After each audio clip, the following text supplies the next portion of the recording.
Assalomu alaykum hurmatli arab tili ixlosmandlari. Bugun sizlar bilan arab tilidagi g'oyin harf haqida gaplashamiz. Arab tilidagi g'oyin harfi o'zidan oldingi ham va o'zidan keyingi ham ulanganligi sabablisidan 4 xil ko'rinishga ega. Biz har doimgidek bu harfning birinchi navbatda yozilish jihatiga e'tibor bera olamiz. Arab tilidagi g'oyin harfi alohida ko'rinishi bu holatda bo'ladi. Ya'ni bizdagi chappachi 3 ning boshqacharoq holati desak ham bo'ladi. Endi bu alohida ko'rinish bo'ladigan bo'lsa, so'zni boshida faqatgina bosh qismi yoziladi va bu o'zidan keyinga ulanib ketadigan harf hisoblanadi. Endi bu so'zni boshida qismi, so'zni o'rtasiga e'tibor beradigan bo'lsak, so'zni o'rtasi bundoq keldi va bu bundoq qilib bu holatga ketadi.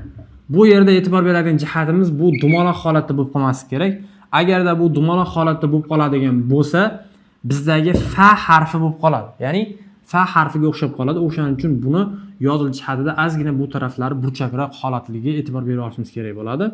Endi so'zning oxiriga e'tibor beradigan bo'lsak, so'zning oxirida xuddi shunaqa bu holatda kelib, bu pastga holatga tushadi va nuqtasi bor bo'ladi. Endi alohida ko'rinishi, so'zning boshida ko'rinishi, so'zning o'rtasida ko'rinishi va so'zning oxirida kelish holatlari hisoblanadi. Endi biz bu harfning mahrajiga keladigan bo'lsak, bu harfning mahraji, ya'ni arab tilidagi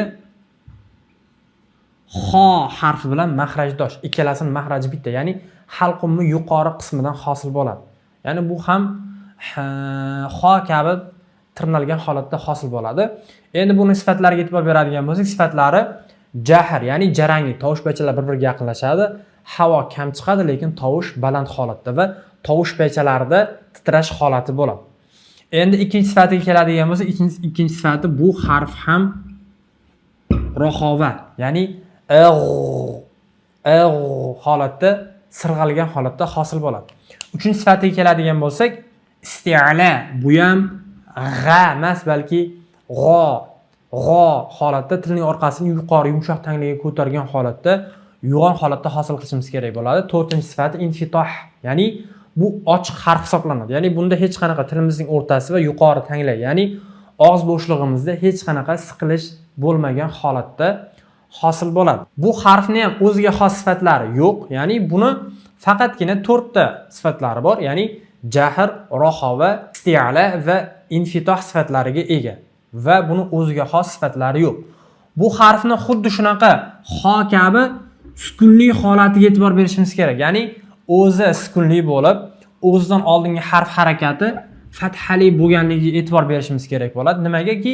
Chunki bizdagi gh harfi tilning orqa qismi yuqori yumshoq tangligiga yaqinroq joydan hosil bo'ladi. Ya'ni gh deganimizda arab tilidagi g'oyin harfi bizdagi g'dan ko'ra ozgina pastroq holatda hosil bo'ladi. Ya'ni pastroqqa tushishimiz kerak bo'ladi va bunda bizdagi harfga o'xshab emas, balki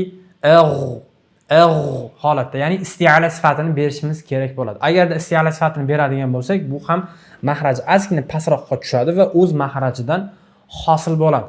Biz bu harfning mahrajiga, sifatiga va yozilish jihatlariga e'tibor berdik. Endi biz buni ekranda chiqib turgan matnni balandroq holatda birgalikda o'qiymiz.